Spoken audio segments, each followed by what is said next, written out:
Senior defender Kassidy Brown with us, and Cass gave up 3 goals in that game on Sunday against Nebraska. Certainly not where you guys want to be defensively. As you kind of look back at that game, what were some of the keys? How was Nebraska able to be so effective against you guys?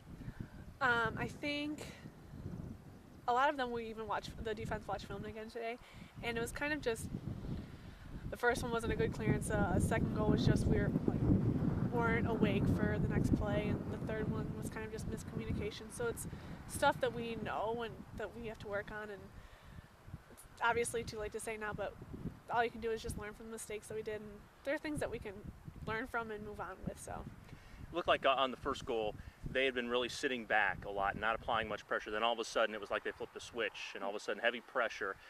When that happens as a back line, how do you guys have to adjust?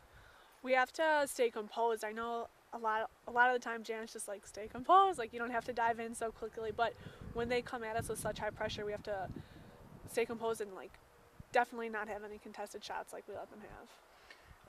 And as a senior, you're a 4-year starter on this back line. How do you try and help out some of the younger players back there? Maybe they don't have as much experience, particularly after a rough game like you had on Sunday.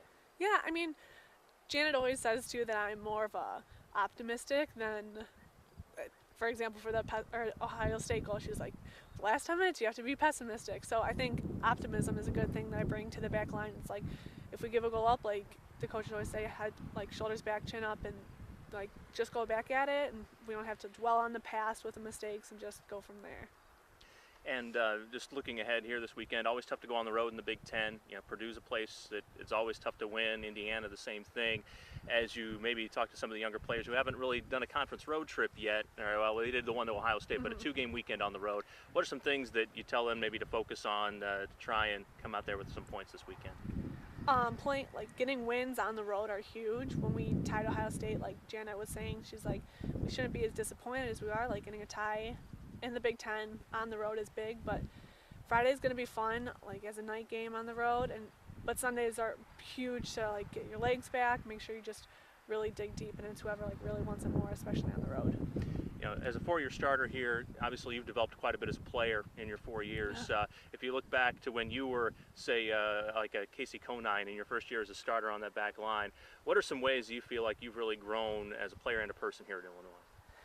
I think when I was a freshman, I would get so frazzled, and I would get kind of down on myself when I would make mistakes. But like I said before, just kind of being optimistic and learning from your mistakes and understanding that mistakes are going to happen, and especially like moving from freshman to senior, realize that those mistakes happen, but you just got to learn from them still and just stay composed and stay consistent with the good things. Janet was talking about something about communication being a real key for you guys. She said that communication within the back line seemed to be pretty good, but maybe some issues to work out from midfield to back line. Talk about that and how some ways you can improve on that this week. I think we have I don't think we so much don't communicate, but I think it's more effective communicating from people, active listeners with it, because we're talking like Janet said, but I think doing what we say when we communicate and acting with what we're being told and telling is going to be huge. And it seems like as the season's gone along, the communication piece between Claire and the back line has really gotten a lot better. Just talk about how that's progressed. Yeah, definitely. Even when the ball is way up in the attacking end, you can hear Claire like making sure that we have the girls on the outside who we can't see. So keeping just constantly talking, even if it's just like shift to the left or shift to the right, like always being connected with each other.